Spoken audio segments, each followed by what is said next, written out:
apps that you can use. Now, out of these 21 apps, 100% of them work on iOS because, well, that's what I have. And 2 of them don't actually work on Android, but the 19 others that I'm going to show you do work on Android. And don't worry, I'll let you know when I'm talking about an app that doesn't work on Android. My creative director, John, and I spent hours testing tons and tons of AI mobile apps, and these are the ones that we decided are the ones that you should know about. And once again, these are all free apps. So there are quite a few other AI apps that are premium. You can only get them to do cool stuff if you pay. I'm excluding those from this video. We'll get to those in a future video. For this one, let's just stick with the free stuff, starting with the most obvious being ChatGPT. ChatGPT has 2 modes. They've got ChatGPT Plus, which uses GPT-4, and just the standard ChatGPT free version, which uses GPT 3.5. Now, if you've used ChatGPT on your computer, this one pretty much operates in the same way.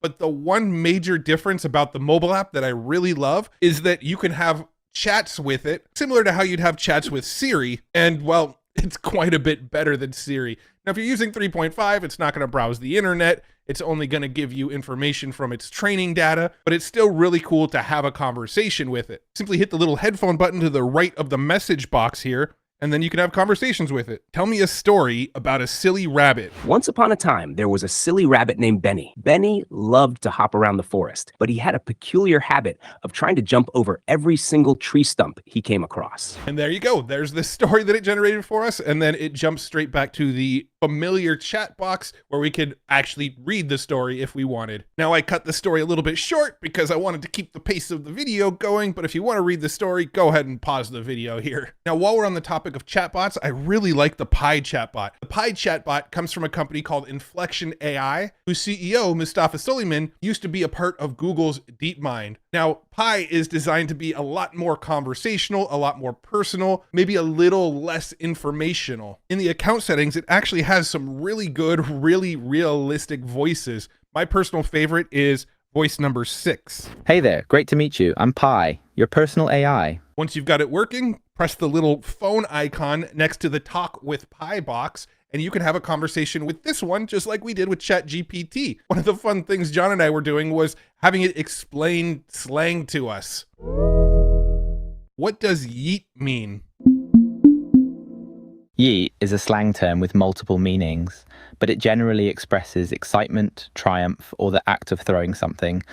Here are the main ways it's used. As a verb to discard something with a lot of force. I dare say she yeeted the ball into the trash can. Once again, I did cut off the dialogue just to keep the pace of this video moving, but if you want to see the response, you can go ahead and pause the video. One thing that I also really like about Pi is that the voices are kind of soothing. I can hear these voices in like a Headspace sort of app. So if you ever wanted to make some meditations or something like that, I would say Pi would be the perfect tool for that. Pi also has the ability to search the web, so you can ask it questions and it will search the web to find answers if it needs to. What teams are currently still in the NFL playoffs? With the 2023-24 NFL playoffs in full swing, only 4 teams remain in the running for the Super Bowl. They are Detroit Lions, NFC, San Francisco 49ers, NFC, Kansas City Chiefs, AFC, Baltimore Ravens, AFC. It's shaping up to be an exciting finish to the season. Are you rooting for any of these teams?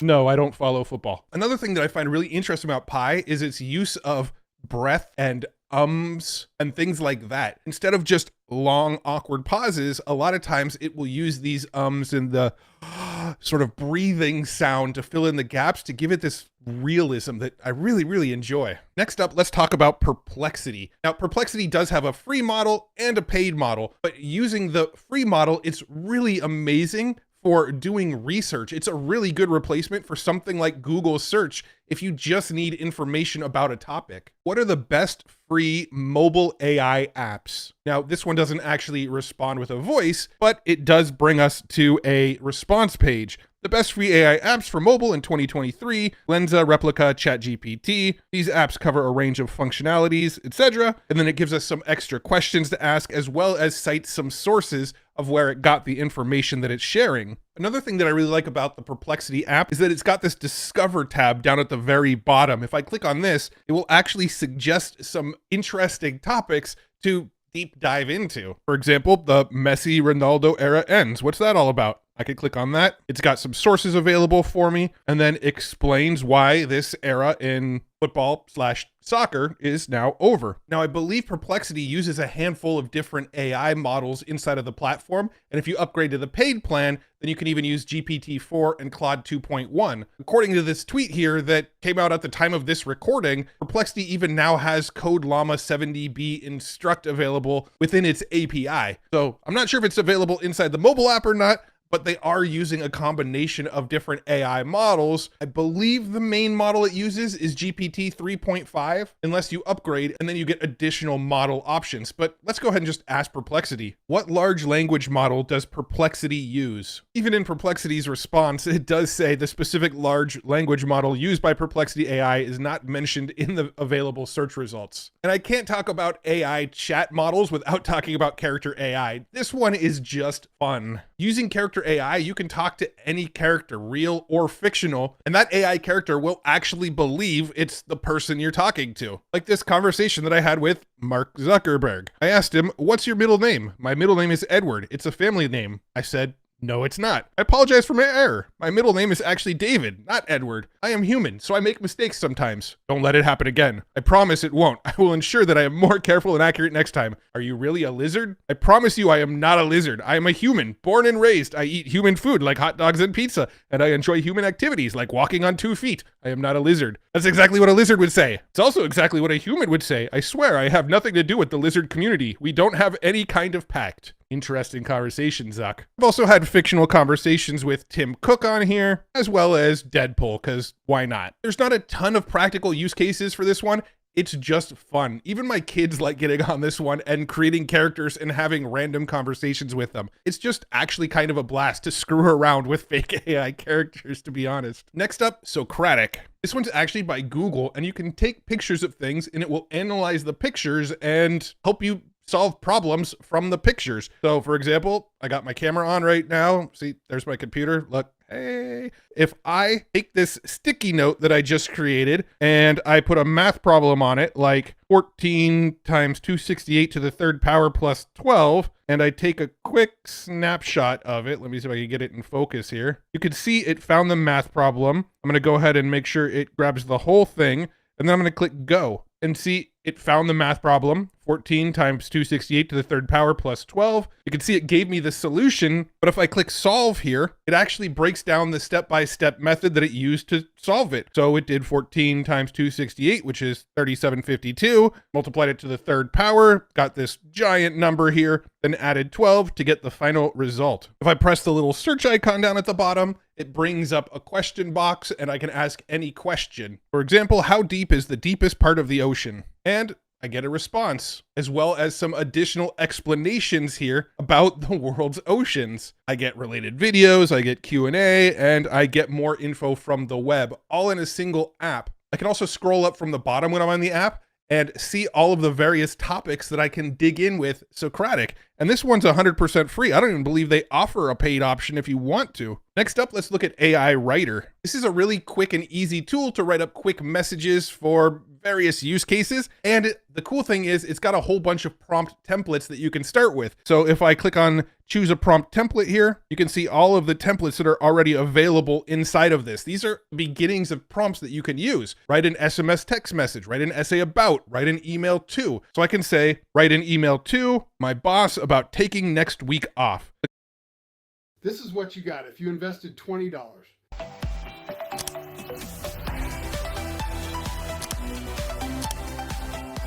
Oh my God, what?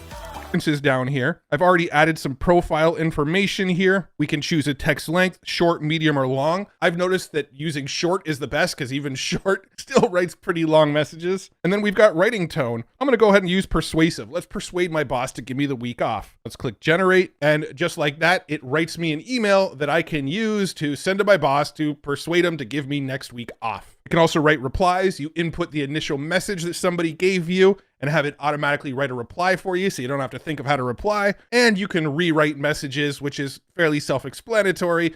You plug in an initial text, tell it to rewrite it for you in a better way, either write bullet points or use formal language or make it shorter, whatever. Click submit. You've got a new version of the text written up for you. Now, I've been using this one for free but there is paid upgrades. If I click in here, there is some sort of credit system, but so far I've used it completely for free. And then we have SwiftKey. This is one from Microsoft, and you install it and you don't really actually need to do much inside of the app itself. It actually adds a new keyboard inside of other apps. So for example, let's say I want to text John, my creative director, but let's pretend that John only speaks French. He doesn't speak English, and I need to send him a text in French. I could press the little globe icon in the bottom left of my phone here, and you can see it added this new menu bar with the Bing logo, and there's a little translate button. If I press the translate button, I could type the question I want to ask him. Like, when will the job be done for this week? Let's go ahead and change the language to French. Hit this little button here, and you can see it pasted in my question, but in French. Now I just send the text, and it'll send him a message in French.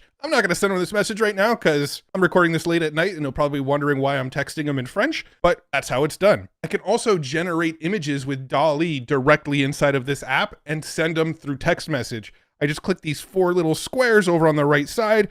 You can see we've got some options like meme, camera, clipboard. But if I click this create option that's directly below the 4 squares, it says describe the image you'd like to create. Let's do a frog jumping on a dog's head. You see it will say your image is being created. And after a few seconds, I've got a handful of images of a frog on a dog's nose. I could select any one of these images. It copies it, click into my message box, press paste, and it pastes it into a message box where I can now send it to him. And just for fun, I'm going to go ahead and send it to him. John's going to be really confused. So some really cool extra features that you can add just by playing around with this SwiftKey tool. Next up, let's talk about Elsa Speak. Now, this one's not super handy if English is your first language like me, but I want to share it with anybody who English might not be your first language because it's an amazing way to get better at speaking English. It basically gives you a daily English lesson. So if I click on improve pronunciation, it brings me to my day 1 lesson here. I can click into this, click start. Nice. It pronounces the word and then listens for me to pronounce it back.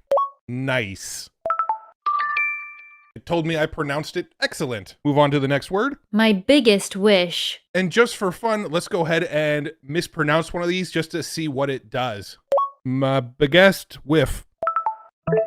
And it tells me to try again. Pronounce the SH here with that symbol. Apparently that makes the sh sound. And then I could obviously say it correctly. My biggest wish.